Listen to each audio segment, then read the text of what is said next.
یہ ہے جو بات لوگوں کے ذہنوں میں ایک شبے کے طور پر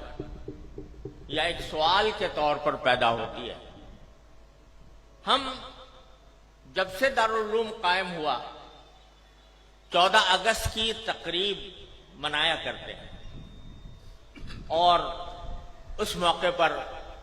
کبھی مختصر کبھی مفصل اجلاسات بھی مقرر ہوتے ہیں، منعقد ہوتے ہیں، جس میں پاکستان کی تاریخ بھی بعض اوقات بیان کی جاتی ہے اور پاکستان کے مقاصد کا بھی ذکر ہوتا ہے۔ بعض مرتبہ دلوں میں یہ خیال پیدا ہوتا ہے کہ ہم جو اپنے آپ کو حضرات علماء دیوبند سے وابستہ قرار دیتے ہیں اور انہی کے خوشہ چی ہیں، کیونکہ ہمیں اس بات پر مکمل اعتماد، الحمدللہ مکمل اعتماد اور یقین ہے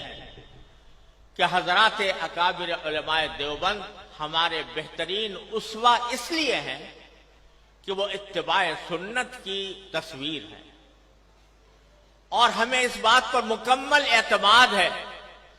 کہ اہل السنت والجماعہ کا جو طریقہ ہے وہ ہمارے حضرات اکابر علماء دیوبند اس کا مظہر ہے، ما انا علیہ و اصحابی کا مظہر ہے۔ تو چونکہ حضرات علماء دیوبند اور ان کی اتباع میں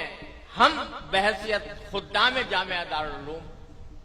کوئی دن نہیں منایا کرتے، کوئی کسی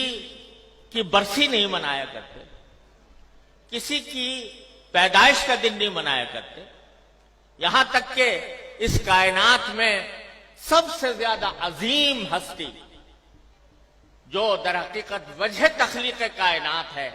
جناب محمد الرسول اللہ صلی اللہ علیہ وسلم، آپ کا یوم پیدائش بھی ہم لوگ نہیں مناتے۔ آپ کا وہ یوم پیدائش جس کو آج کی اصطلاح میں عید میلاد النبی کہا جاتا ہے، وہ بھی ہم نہیں مناتے، لیکن یوم پاکستان مناتے ہیں، 14 اگست کو یوم آزادی مناتے ہیں۔ تو بعض لوگوں کے دلوں میں یہ خیال پیدا ہوتا ہے کہ جب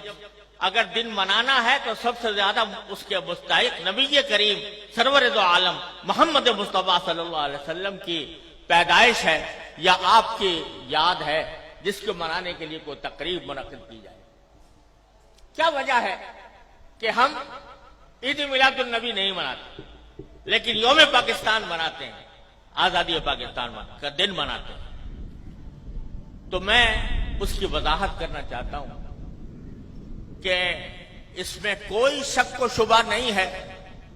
کہ اس کائنات کی تاریخ میں سب سے بڑا عظیم دن وہ تھا جس میں اللہ تبارک و تعالی نے اس کائنات کی ہدایت کے لیے جناب محمد رسول اللہ صلی اللہ علیہ وسلم کو مبعوث فرمایا۔ اس سے زیادہ عظیم دن انسانی تاریخ میں کوئی اور نہیں جس میں آپ تشریف لائے، لیکن آپ ہی کی تعلیمات اور آپ ہی کی سنت اور آپ کے جانثار صحابہ کرام کی سنت یہ ہے کہ انہوں نے کبھی نبی کریم سرور عالم صلی اللہ علیہ وسلم کا دن نہیں منایا، اور اس لیے نہیں منایا کہ اللہ تبارک و تعالی نے رسول کریم صلی اللہ علیہ وسلم کو اس لیے مبعوث فرمایا تھا تاکہ آپ کی ہدایت کی روشنی سے یہ کائنات منور ہو اور لوگ آپ کی تعلیمات کی اتباع اور پیروی کریں۔ آپ کی ذات والا صفات وہ ہر قسم کی رسمی کارروائیوں سے کہیں بالاتر ہے، اور حضرات صحابہ کرام جو آپ کی زندگی کے ایک سانس کے بدلے اپنی ساری زندگیاں نچھاور کر سکتے تھے، انہوں نے کبھی یہ دن نہیں منایا۔ جب انہوں نے جو کوئی چیز نہ منائی ہو اور انہوں نے اس سے اعتراض کیا ہو اور اس کے بجائے